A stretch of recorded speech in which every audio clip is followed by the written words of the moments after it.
Hello everyone and welcome back to another version review for Genshin Impact. Today we're taking a look at the final patch for the Fontaine cycle of patches 4.8.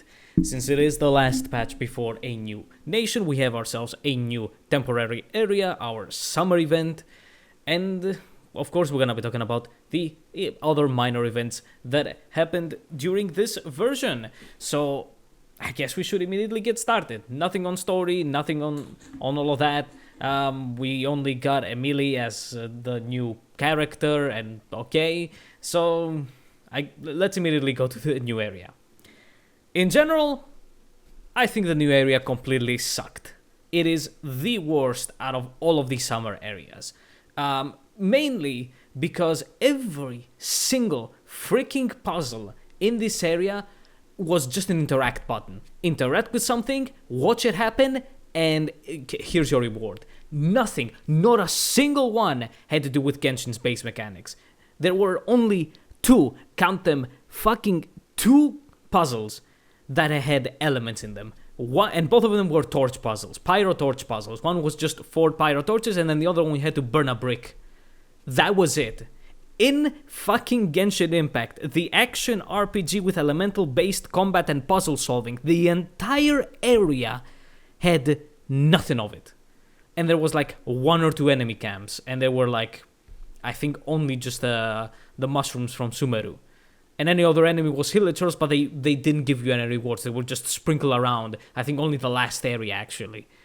Like, are you kidding me?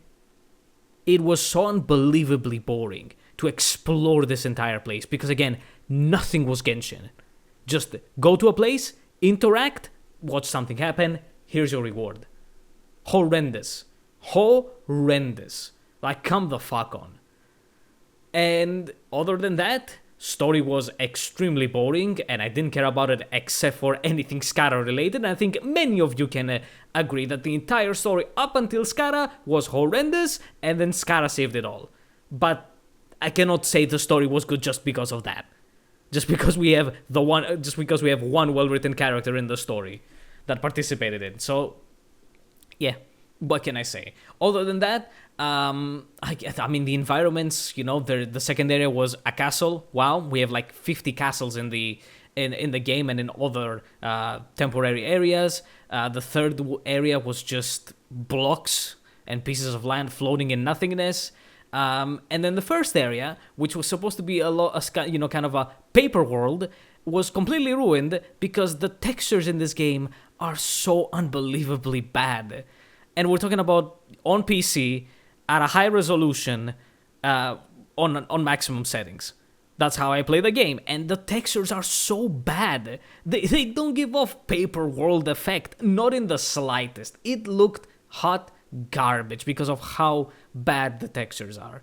Like, come the fuck on. So I cannot say that this area was any good at all. It ranks absolutely at the bottom. The first, like the other areas that we have, the Grand Double Archipelago, the first iteration is undoubtedly the best. The story was pretty good, the characters in it were pretty nice, and they had really nice interactions with each other. It felt summery, and there were many mechanics that were Genshin. There were elemental totems, there were enemies. I mean, right then we only had villagers for the most part, right, and abyss mages, because the enemy variety was not that much. But again, the area felt nice. Also, it was kind of mysterious, because, oh my goodness, here's a random-ass book in Mondstadt. It's a magical book. I wonder who the fuck is behind this. Like, if you aren't like 100%, caught on that it's the witches from the very first frame that you see the book, like, come the fuck on. But the Grand Double Archipelago is just a place, right? It's just a place. So it holds a good mystery, and the side quests that the first iteration had gave some nice life to it. But yeah, like, the first Grand Apple Archipelago was pretty good. It was nice to explore, fun to explore, had nice puzzles. It felt Genshin-y. The second iteration was also pretty nice to explore, but I'm gonna have to cut it points because the entire story was literally Persona 4. literally, if you've played it, you must, if you remember it pretty well, you know it was Persona 4. And if you haven't played it, search it up. It was literally exactly Persona 4 to the T. I'm not joking. So that's why I have to cut at points. But overall, it was also nice to explore. The changes they did to the Grand Apple Archipelago felt very unique. And so it felt nice to explore. Then the third area, the bottle, also fun to explore, but the place was just Sumeru again. It was just Sumeru Forest. Nothing really unique about it. Like, okay, and story-wise, it was even worse than the second Grand Apple Archipelago. So, yeah, but it was okay to explore again, because it felt Genshin-y. Yes, the train was unfathomably slow, but it was okay to explore. That's why it ranks third. And then this one is just way below it. Story sucks, the exploration again is horrendous, so I have to rank it first. Seriously guys, there's nothing good about this area. Nothing. Again, it isn't Genshin. Every single puzzle is just an interact button. You have to be joking about that. How fucking bored were they when they were making this? So, yeah. And since this area is the main event, it has some minigames in it, and there were like 3. There was an on-rails shooter, which was pretty brain-dead, and that's about it.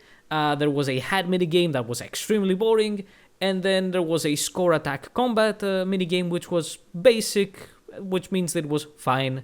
I played it a bit. It was nice to, try for a high score, but it was, again, pretty basic. Nothing crazy about it. So that's the main event in the temporary area. I have to say it sucked. Like, I can't say anything good about it. I told you my reasonings, so that's about it. And then we go to the minor events. All of them were reruns. Yeah, all of them. There was the photo event, which was rerun. Then it was, you might like it for a bit because, I can get some nice pictures with characters, but like, there was the Finch ball thingy, which was from last year, actually, completely recycled from the last area. But instead of being a minigame inside the area, it got turned into a full minor event, like the Croc Cannon, which was last patch, I believe. Wow, full recycling, huh? Nice. And then there was the Energy Amplifier combat event, which felt really bad to play for me, because the enemy kill score, felt very unbalanced. You would have a stage where one half is filled with treasure hoarders, and you've got, let's say, 10 treasure hoarders in a wave, and they give you 10, 20 points each. And then there will be in the other half, you will have one ruin guard spawning at a time, and it'll give you 20 points or 30. The scoring felt so bad, and again, because there were so many stages where the enemies spawned very, very slowly, it felt really bad to play. I didn't like it at all. Compared even to the score attack in the main event. So, and then as for quality of life, since we can talk about that, since again there's not much in these versions as they are close to the end of a patch of a whole version cycle. The decreased boss respawn time is very nice, but way too late. They reduced the difficulty in some of the quests. That honestly, you might be brain dead if you had a rough time with some of those quests. The fucking gliding quest in the beginning of the game, you have to be joking. I can kind of see the Shogun training thingy because it had something, but come the fuck on. Ask something from the players, man. It's a game, people. You gotta follow its rules here and there. Come on. Give some thought to it, right? Not everything needs to be absolutely brain dead. Come on. So, yeah, reducing the difficulty in these quests was, insane. But, once again, way too late, they changed the Mondstadt and Liyue domains, because you know which one was just cancer to farm. That one, yes, it was annoying. It wasn't hard. It was extremely annoying. You know which domain I'm talking about. So, I'm happy to see it changed. But again, unfathomably late. 4 fucking years passed. And that's about it. Other quality of life, you can drag characters in the abyss, which me playing on controller is completely useless because I can't use it. And then that's about it. Well, other quality of life stuff, was kind of unnoticeable to me. And that's about it. A recycled minor event and the worst summer temporary area out of them all.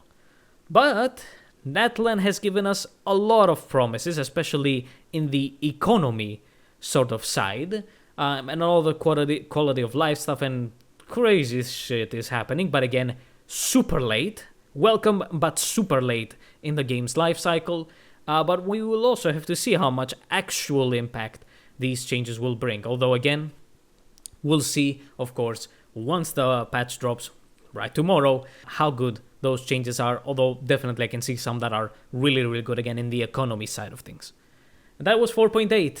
Unfortunately, a pretty bad patch. Thanks for watching. I'll see you in Natlan, boys. And if you want to check out the Spiral Abyss and Imaginarium Theater of this version, you can check the channel for the video that was uploaded earlier. Thanks again for watching. Like the video if you liked it. Sub to the channel, help it out. And again, I'll see you in another video. Goodbye.